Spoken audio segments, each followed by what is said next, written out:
When my phone buzzed at 11:43 p.m., I expected it to be a wrong number or some late-night pizza deal. Instead, it was Mia, my coworker, the girl who always kept her headphones on, laughed softly at her own jokes, and somehow managed to make filing reports look graceful. Her message read, "Are you awake?"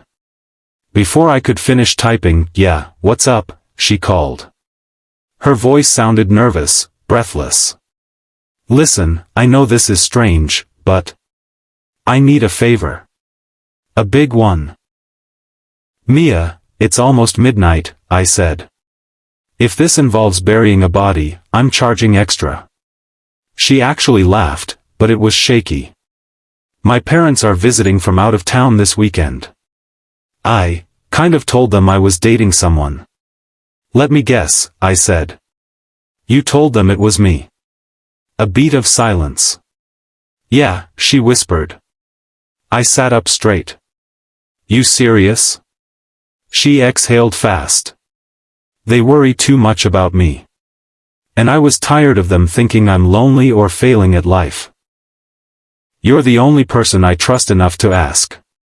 Will you pretend to be my boyfriend? Just for the weekend?" I rubbed a hand over my face. "Okay. One question." "Anything," she said quickly. "I'm not sleeping on the sofa, right?" This time she burst out laughing, real laughing, the kind that sounded like sunlight. "No, you're not sleeping on the sofa." I didn't know then that those 8 words would change everything. When I arrived at her apartment Saturday morning, she looked like she hadn't slept at all. She kept straightening her sweater, brushing imaginary dust from the counter, adjusting frames on the wall. "You okay?" I asked. She nodded, but it wasn't true. Her parents knocked 5 minutes later. Her mother hugged her like she'd been gone for years. Her father shook my hand firmly and said, "So you're the guy?" Mia squeezed my arm nervously. "Yep. This is him." I smiled, trying not to look like a man who'd been roped into a fake relationship with a woman he may have secretly liked for months. At first, it went fine.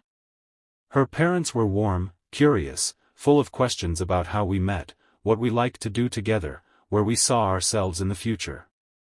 Future? I nearly choked on my orange juice.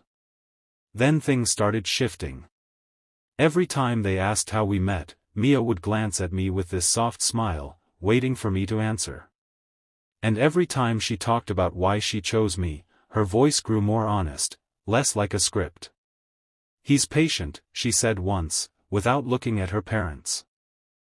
"He makes people feel safe," she added later. "He's someone you don't want to lose." Her parents didn't notice the way her voice trembled on that last sentence, but I did. It wasn't until after dinner that her father asked to speak with me on the balcony. He looked out over the city lights for a moment before saying quietly, "Be honest with me. Are you good to my daughter?" The question hit me harder than I expected. Maybe because I didn't know if I was pretending anymore. "I care about her," I said honestly. "More than I realized." He studied my face, then nodded. "She deserves someone who sees her worth. Someone who shows up when it matters." And for the first time, I felt like I wasn't faking a thing.